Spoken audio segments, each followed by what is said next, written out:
What's going on, guys? My name is Tommy. It's super cold today. Welcome back to the channel. It's time for another episode of Wednesday Afternoon Worship. Sorry about it, Hestia. We have a patron request. It's not really a patron request. It's kind of bait is what it is.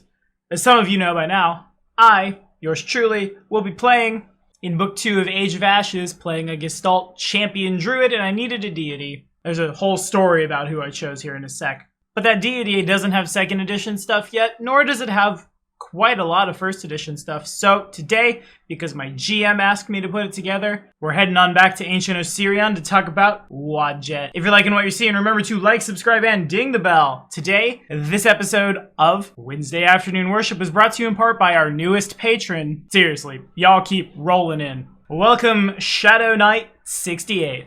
And thank you for your support, friend. Now, story time. So, I am playing, like I said, an Uruxi Gestalt champion druid. Book 2 of Age of Ashes will take place in the Mwangi Expanse. My character is from Garund. As a minor spoiler for Age of Ashes, my character came through Huntergate, following the Cult of Cinders to oppose them, was overwhelmed, had to hide in a cave with another NPC who the party has met, and the party was responsible for saving my character's life. However, my character needed a deity. I wanted to be lawful good. I wanted to be a paladin. I know, right? All the good talk I've talked about. How, good paladins may be any good alignment, haha. And here I am playing the lawful good one. I just like that reaction better. And none of the deities that offer paladins in the core rulebook fit the flavor of my character, or really are deities that I super enjoy. Like, Sarenrae has her place, Iyomide has her place, they're just like, strictly speaking, not for me. If I was going Redeemer, I could have played just Under the Green Faith, which was kind of the first plan. But as I did a little more thinking about stuff, thinking about the Uruxi, thinking about an ancestry that has been around since before Earthfall, an ancestry that's not much on changing its ways, and an ancestry that's seen a lot, why not the ancient Osirian pantheon? We don't change in our ways. If those gods work for us, hey, cool. Why deviate at all? Then I wanted a deity with the protection domain. This was before Everstand Stance was released, and before I saw the Sturdy Shield, and before the Sturdy Shield got eroded. I'm still mad about it. And so I settled on a deity whose portfolio included good serpents and a river. Snakes and water seems good, seems flavorful, and so Wadjet it was. On planet Earth in ancient Egypt, Wadjet was originally the ancient local goddess of the city of Dep. She was said to be the patron and protector of Lower Egypt, and upon unification with Upper Egypt, the joint protector and patron goddess of all of Egypt. The image of Wadjet with the sun disk is known as the Uraeus, and it was the emblem on the crown of rulers of Lower Egypt, eventually put together with the vulture. Right, we've all seen it. Wadjet was also associated with the Nile Delta region because, of course, why would you not personify the area that gives life to the desert in ancient culture? She was also closely linked to the pharaohs as a protective deity. In Pathfinder, the gods of ancient Egypt were worshipped in Osirion. New gods come in, old gods lose favor, go to planet Earth basically. Wadjet is the patron goddess of the river Sphinx, the not Nile that runs through Osirion basically. She's said to dwell in the papyrus marshes in the river's delta, and is the patron and protector, almost one-to-one, of all of Osirion. She nourishes the kingdom as the river Sphinx sustains the land and its people.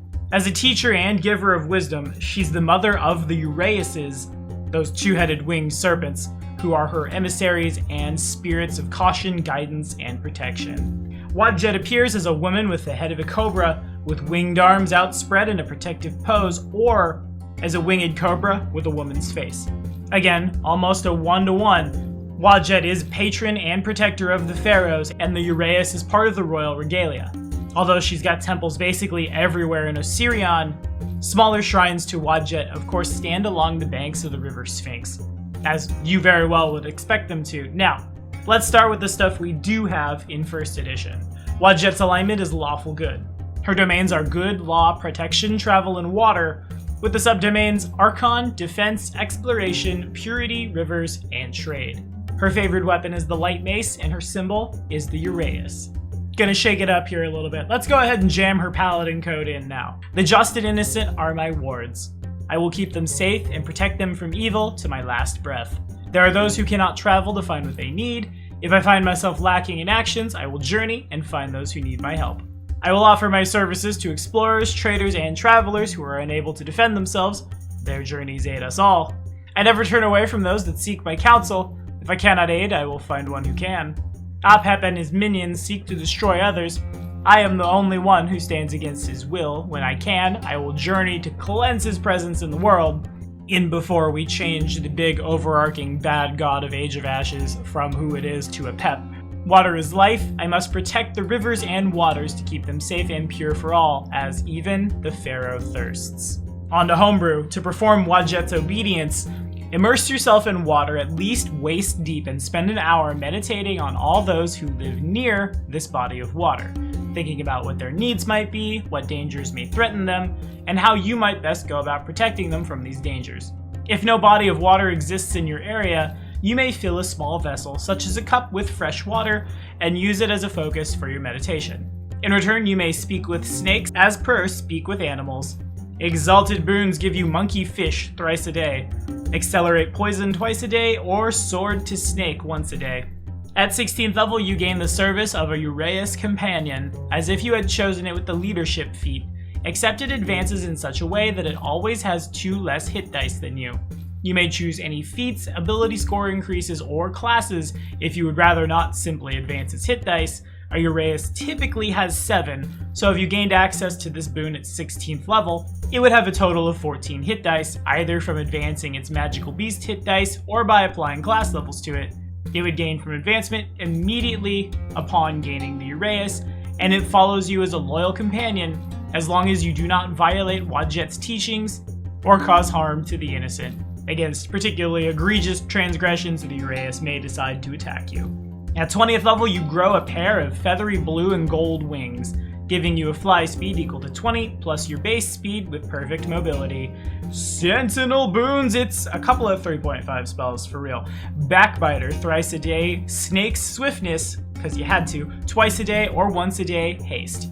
At 16th level, allies within 30 feet of you constantly benefit from a shield others spell, as a small image of a cobra about to strike manifests on the front of whatever headgear they may be wearing, or as a marking on their foreheads if they wear nothing, as if it had been cast by you on them, so you'll take the half of the damage that they don't take.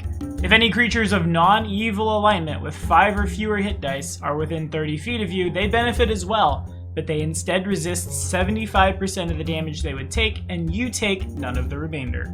At 20th level, allies within 30 feet of you gain DR5 over all the things, and resistance 20 to acid, cold, electricity, sonic, and fire. Evangelist boons give us hydraulic push thrice a day, river sight twice a day, or free swim once a day. At 16th level, a number of times per day equal to your wisdom modifier, you may create an extra dimensional space within a body of water, which you identify. For most worshippers of Wadjet, this is typically the Sphinx River in Osirion, but at GM's discretion, it may be another river. The space lasts for 8 hours and holds a number of creatures within it, appearing as a sandbar on the river equal to your hit dice. And at 20th level, when you exit this extra dimensional space, you may appear at any point along the river, though anti-magic fields or similar effects may block travel. For a Planar Adventures boon, it has about a permanent swim speed equal to your base speed and the ability to breathe underwater. Seems good? Yeah, I think so too. In 2nd edition, Wadjet is lawful good. Her edicts: protect the innocent, proactively seek to help others, aid travelers, protect sources of water, and oppose Apep. Anathema is corrupt water, harm the innocent, and prioritize yourself. Her follower alignments are lawful good, neutral good, chaotic good, and I believe also neutral. Right, it's traditionally a little too far away from lawful good, but being so associated with nature, or at least a river, it seems fitting. Her favored weapon is the mace, her domains are water, travel, protection, and family, and her cleric spells: hydraulic push at 1st, hydraulic torrent at 4th, and control water at 5th. Now, I really like Wadjet. She was not really a deity I had much considered in my past, especially of this pantheon. There are so many I like more. But Wadjet, much like Hanspur, is very unique in that she does not personify traits or ideals. She's not the hunter, she's not the holy one, she's not the embodiment of the freedom to be who you want to be in the case of Arche, or like mental health in the case of Tsukio. Rather, she's the embodiment of a physical location, as Hanspur is the Selin River, Wadjet is, in Pathfinder, the Sphinx River. That's really, really unique compared to a lot of gods. I'm kind of surprised Wadjet even has temples, because I imagine for a lot of Wadjet's worshippers, the Sphinx River itself is enough. This is where the goddess is said to live. I also like that her favorite animal is not an animal, but in fact a magical beast. And I like it so much that my GM, well, he and I worked together and we came up with a little something to replace the work together benefit of a snake animal companion. If this was 1E, I'd certainly try to leadership in a Uraeus, but for now, we'll just grab this here, a Uraeus' breath weapon for the work together benefit of your snake animal companion. It takes 2 actions with the divine, evocation, and poison trait. It says Tuya, that's what I'm naming my character's animal companion. In the same way that I'm naming myself after a god from magic, I'm naming my animal companion after Papatra's basilisk, but I'm original. Tuya breathes a toxic cloud in a 15-foot cone. All creatures in the cone must attempt a fortitude save versus Uraeus Venom. Saving throw equal to class DC. Currently, my animal companion is trained. Maximum duration is 2 rounds. On stage 1, you're blinded for a round. Stage 2, you're blinded and paralyzed for 1d4 rounds. This will eventually, I don't remember exactly how we said we were going to do it, but grow into a 30-foot cone and paralyzed for up to 2d4 rounds. Is that good? Yeah, probably. It's also really flavorful for my character, and so I love it. Ronos has a very unique role to play in Age of Ashes because I'm not stepping out of GMing AOA forever. It also gives me an opportunity to be a player in games, which frankly is really rare for me, and something I know I myself need to work on. As someone who is in the professional sphere of TTRPGs, sitting down for a game casually classically hasn't been the best for me. Being able to take a back seat and be comfortable with someone else driving is really important for me. But eventually I will be picking the reins back up in a world where we will be building a thing, and Wadjet in fact is associated with the protection of the pharaohs, so too will Ronos be associated with the protection of Citadel Altarin, since the party is about to become, spoiler alerts, rightful rulers of that keep. It's also why my intelligence is as high as it is, because I wanted to be good at crafting so I could be doing something in all the downtime I'm gonna have.